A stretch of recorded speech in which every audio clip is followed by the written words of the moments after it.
New Year's egg 2010.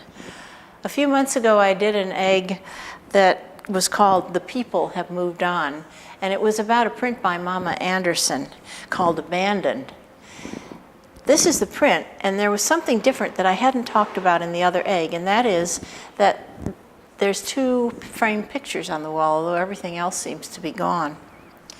And I was reminded that in a newspaper clipping I got lately where a family had moved back in to be squatters in the house that they'd been evicted from. And they had some boxes and sleeping bags, but on the wall were a lot of framed pictures.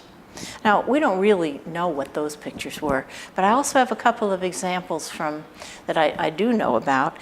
One was that someone called us up recently at Crown Point he was a landlord who'd had an eviction, and his tenant had left a print of ours on the wall, and he wanted to know what the value was. And as it turned out, it was an old and rare print that was worth about $35,000.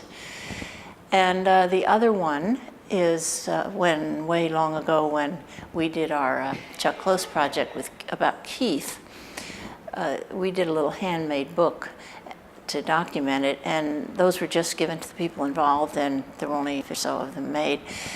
One of the people who got one was an old man who helped us, an inventor, helped us with some problems.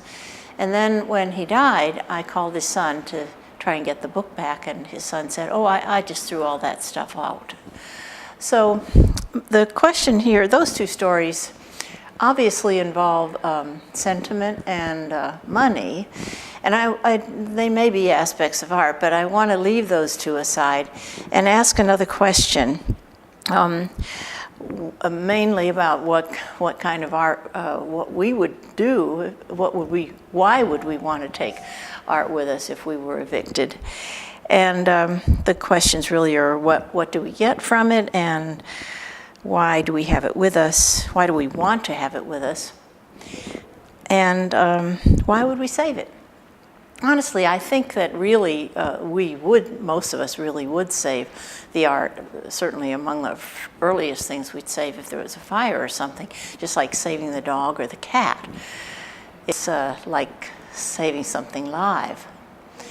And I wanted to read you a wonderful little passage that William Faulkner, the writer, wrote.